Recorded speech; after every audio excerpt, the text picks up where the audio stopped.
Bonjour, donc ici on va commencer par le cours Introduction à l'orthophonie.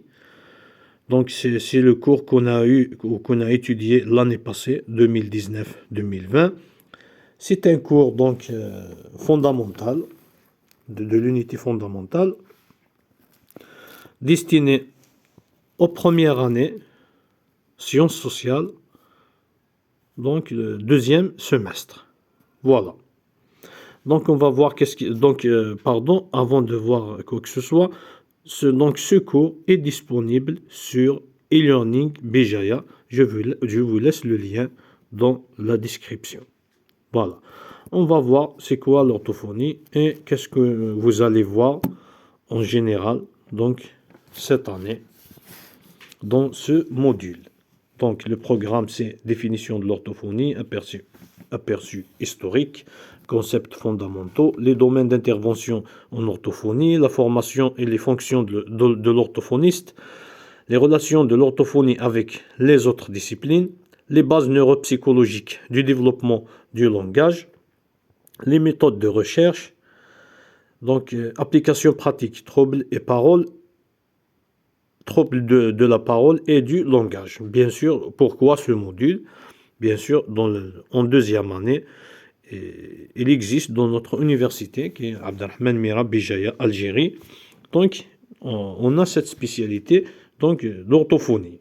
Ici, c'est ce module, en quelque sorte, c'est une initiation pour les étudiants qui veulent suivre qui veulent suivre la spécialité orthophonie en deuxième année. Voilà. On essaye de commencer. Donc, définition de l'orthophonie. Introduction.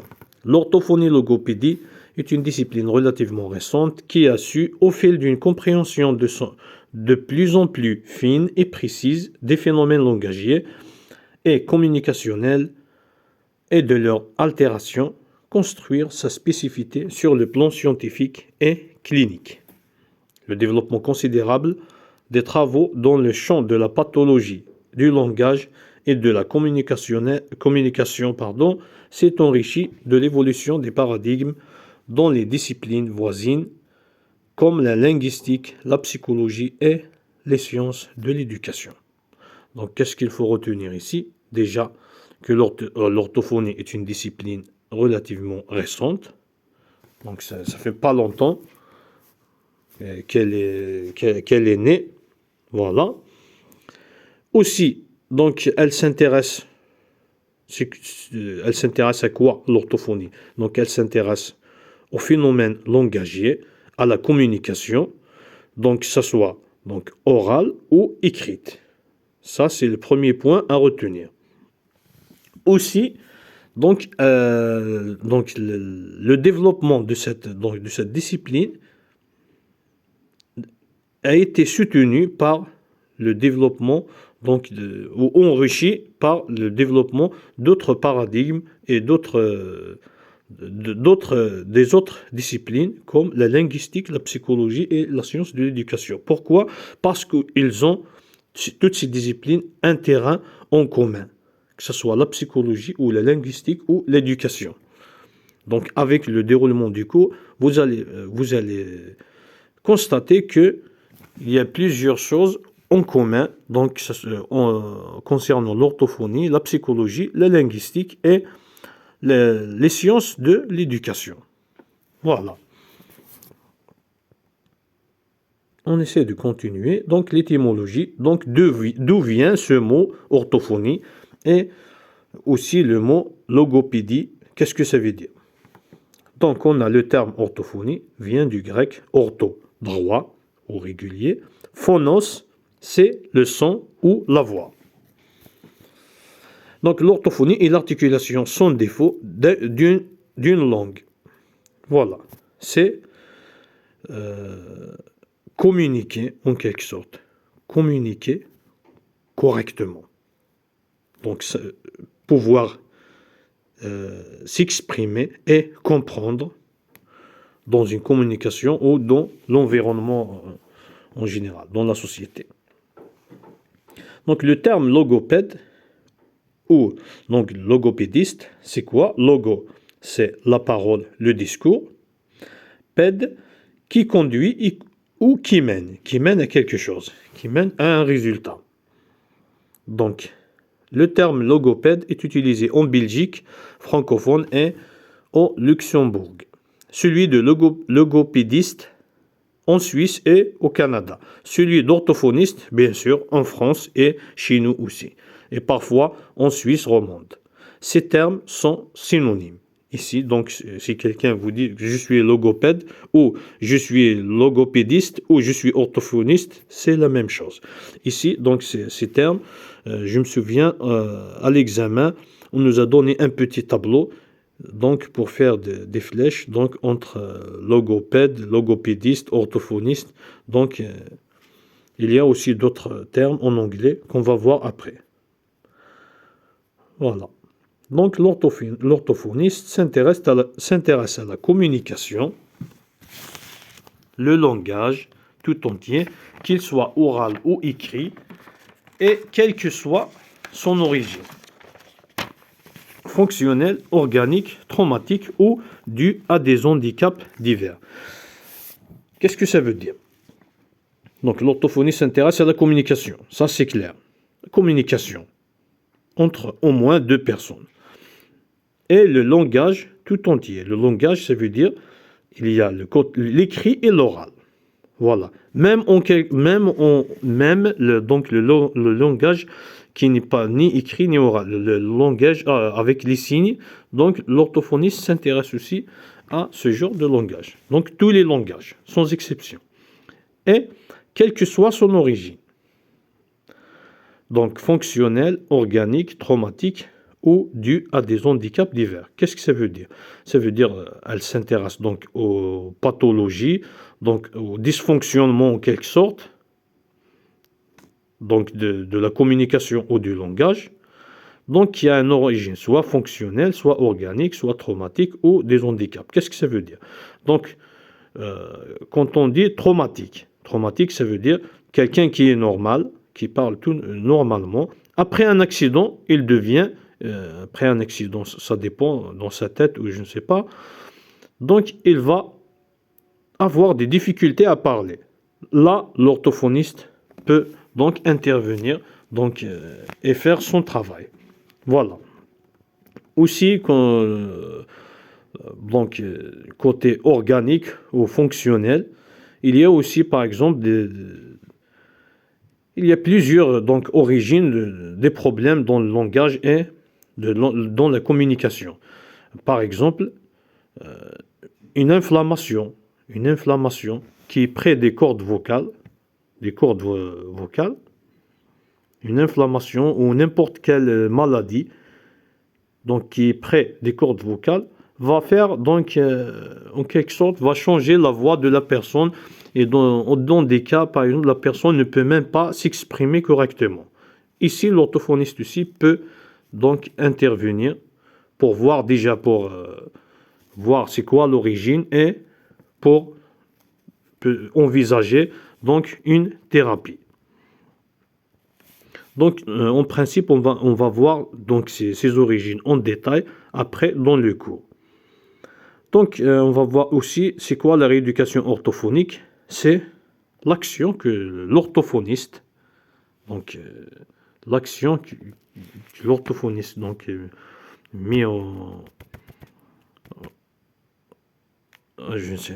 les mots m'échappent, c'est l'action donc l'orthophoniste entreprend donc pour aider le patient donc à dépasser une difficulté dans la communication ou dans le langage. Donc la rééducation orthophonique a pour visée de corriger les troubles de l'articulation et qui recouvre la rééducation de la voix, de la parole, du langage oral et écrit. Voilà. L'orthophoniste est un thérapeute qui prend en charge les troubles de la communication orale et écrite chez l'enfant, l'adolescent, la personne adulte et la personne âgée. Ici aussi, il faut toujours sortir des idées restreintes.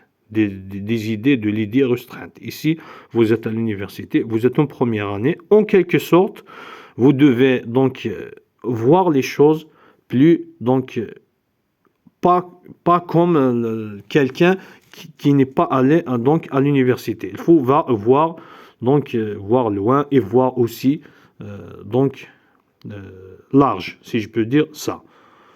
Donc ici, l'orthophoniste, généralement, donc c'est même moi avant d'étudier donc dans cette dans ce cours, donc je croyais que l'orthophoniste il est chargé juste des enfants pour les aider à parler. Mais non, l'orthophoniste peut intervenir, prendre en charge donc toutes les catégories d'âge de personnes donc qui ont des difficultés dans la communication ou donc des troubles dans le langage, soit oral ou écrit. Donc les enfants, les adolescents, les personnes adultes et les personnes âgées. Voilà. Donc les difficultés donc, de la communication du langage aussi peuvent être donc issues de différentes origines qu'on va voir après dans le cours. Même il y a des origines psychologiques. Donc quelqu'un qui subit un choc psychologique et qui n'arrive plus à parler normalement. Ça arrive. Donc ici aussi, l'orthophoniste peut donc prendre en charge ce genre de personnes. On va voir qu'est-ce qu'il y a après. Donc il est le thérapeute qui assume la responsabilité de la prévention et la prévention de l'évaluation, du traitement et de l'étude scientifique des troubles de la communication humaine et des troubles associés. Voilà. Ici aussi, toujours, il faut voir donc plus large. Il faut voir plus large. Il ne faut pas restreindre. Voilà. Il ne faut pas voir quelque chose de petit. Donc ici, qu'est-ce qu'on doit aussi comprendre dans ce petit passage? C'est que donc, le thérapeute ou l'orthophoniste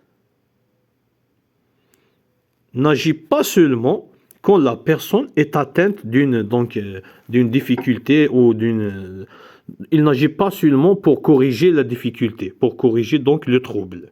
Mais avant ce trouble, pour la prévention, il peut prévenir. Donc il y a donc des signes, par exemple chez l'enfant, généralement chez l'enfant, dès le début, donc je ne me souviens pas exactement l'âge, mais il y a un âge critique. Si l'enfant, par exemple, ne commence pas à parler, à dire, il y a des tableaux qui expliquent bien ces étapes. Il y a des signes, si par exemple les parents repèrent quelques signes dans leur enfant, avant même avant d'avoir des difficultés, par exemple, avant d'arriver à l'école, etc. Donc, le thérapeute peut évaluer déjà, il va évaluer l'enfant et peut le prévenir ou peut l'aider. Donc, il peut l'aider.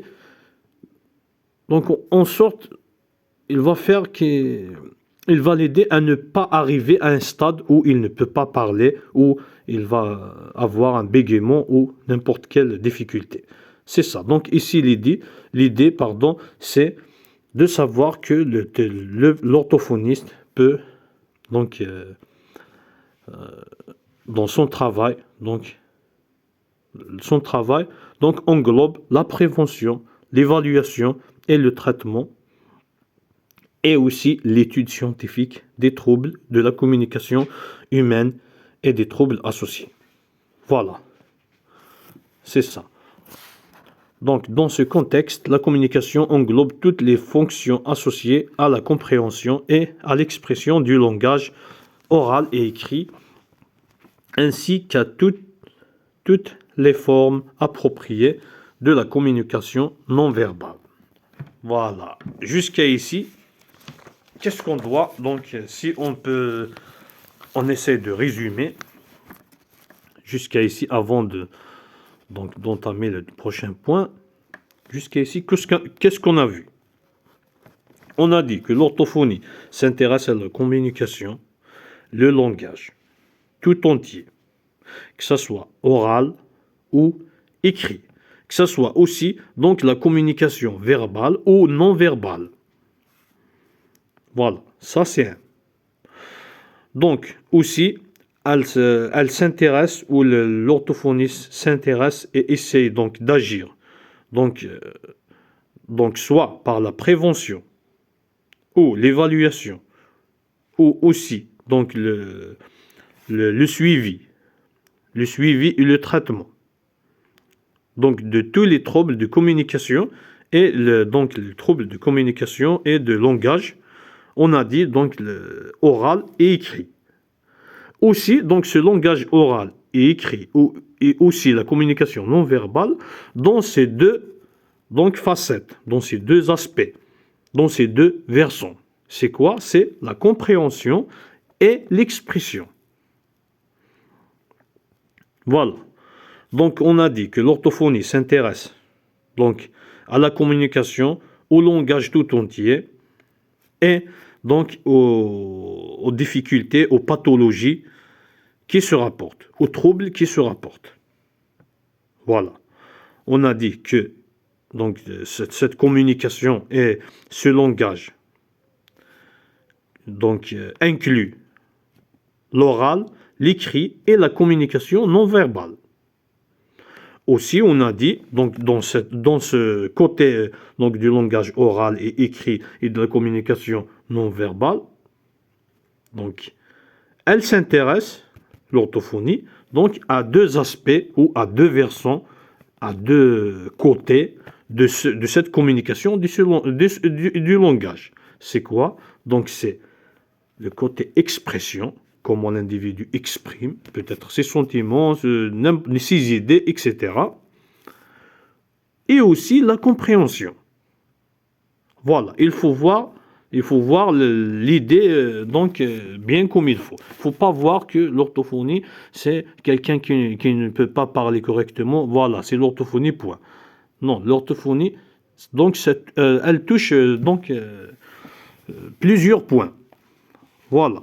C'est ça l'idée, la première idée, donc à retenir. Aussi, il y a aussi, donc dans l'orthophonie, il y a aussi des études, donc à part donc le côté thérapeutique, le côté pratique, le côté où donc l'orthophoniste agit donc sur donc essaie de traiter donc les patients qui ont des troubles donc de communication ou de langage. Aussi, dans l'orthophonie, il y a aussi donc les études donc scientifiques. Donc il y a des recherches, des études qui se font donc dans cette discipline. Voilà. Normalement, c'est ce qu'il faut retenir ici. Donc on va voir ce dernier point et pour conclure cette vidéo. Donc le suivi orthophonique. Aussi, donc, ce suivi orthophonique, je me souviens que l'enseignante des travaux dirigés nous a demandé de faire une recherche sur ça. Donc, comment un orthophoniste, donc, quelle est la procédure d'un orthophoniste? Bien sûr, généralement, on se réfère toujours donc, aux travaux qui se font en France. Voilà. Donc, le suivi orthophonique, donc, il commence toujours par un bilan prescrit par un médecin. Voilà, en France, je sais qu'en France, ici, donc en Algérie, c'est un peu pas tout à fait comme ça que ça se passe, mais l'essentiel. On va suivre toujours le cours. Donc, il commence toujours par un bilan prescrit par un médecin. Ici, le médecin généraliste, donc, demande de patient ou oriente le patient vers l'orthophoniste. C'est ça la procédure en France. Donc, donc ce temps permet de décider d'une prise en charge ou non, éventuellement, d'une orientation vers d'autres professionnels. Après, donc, quand le patient donc, arrive donc, avec cette lettre du médecin généraliste, donc l'orthophoniste va faire donc en quelque sorte une évaluation, va faire une évaluation pour voir est-ce que vraiment donc le problème de ce patient fait partie donc de la spécialité de l'orthophonie, ou peut-être qu'il fait partie donc qu'il va l'orienter aussi, ou l'orthophoniste va l'orienter vers un autre spécialiste, par exemple vers un psychologue. Donc c'est lui qui va, donc il va décider aussi. Bien sûr, après une évaluation, etc. Donc le troisième point, le bilan fait le point sur la plainte, les symptômes, l'histoire du patient et établit un diagnostic orthophonique. Donc ici, donc l'orthophoniste donc suit sa démarche, donc bien sûr selon sa formation, il va voir quels sont les symptômes, un historique du patient. Il y a plusieurs questions qu'il va lui poser pour faire un diagnostic orthophonique. Voilà. Donc après, les séances de prise en charge. Donc ici, s'il décide, donc c'est bon, l'orthophoniste décide au juge que c'est un problème qui fait partie donc de sa spécialité et qu'il peut prendre en charge le patient. Donc les séances de prise en charge sont entre 30 et 45 minutes par séance. Donc elles sont individuelles. Donc c'est l'orthophoniste avec le patient. Mais il y a aussi des indications de travail en groupe. Donc il y a en général c'est individuel. Mais il y a quelques exceptions. Indication de travail de groupe, 4 personnes au maximum pendant 1 heure pour un orthophoniste, selon la nomenclature, selon les lois donc qui sont en vigueur en France. Voilà. Mais chez nous, chez nous, je sais que c'est 99% des séances individuelles. Donc l'orthophoniste est en lien avec le médecin prescripteur à qui il adresse le compte rendu de son bilan et des notes d'évaluation. Voilà. Donc l'orthophoniste et le médecin généraliste qui a envoyé donc ce patient donc reste un contact et donc l'orthophoniste va rendre un compte de son bilan et ce qu'il a trouvé donc pour le médecin généraliste. Donc chaque orthophoniste est libre de ses méthodes pour exercer son art. La technique utilisée est considérée comme un outil à sa disposition, le patient étant au cœur de la prise en charge. Donc ici, c'est pas la même chose. Donc c'est pas la même chose que tous les orthophonistes. C'est pas la même méthode. Donc chacun, il a en quelque sorte une touche personnelle. Voilà. Bien sûr, dans le cadre c'est lui qui va choisir quelle méthode utiliser, etc. Donc c'est ça. En libéral, l'orthophoniste exerce sur prescription médicale. Les soins sont pris en charge par la sécurité sociale et les mutuelles sous condition d'un accord préalable. Ici, donc, pour les orthophonistes qui exercent qui ouvrent des cabinets de l'orthophonie, donc ils travaillent pour leur compte. Donc ici, les soins sont pris en charge concernant la sécurité sociale. Donc voilà, ça dépend. Ça dépend. Ici, on parle en France. Donc, c'est le fait que les séances de l'orthophoniste sont remboursables par les mutuelles et la sécurité sociale. C'est juste pour avoir une idée globale sur l'orthophonie. Donc, les repères historiques, c'est rapidement seulement, on les laisse pour la prochaine vidéo. Donc ici, normalement, j'espère que cette vidéo a été utile. Voilà. Normalement, c'est tout. Donc, on se voit dans la prochaine vidéo et merci.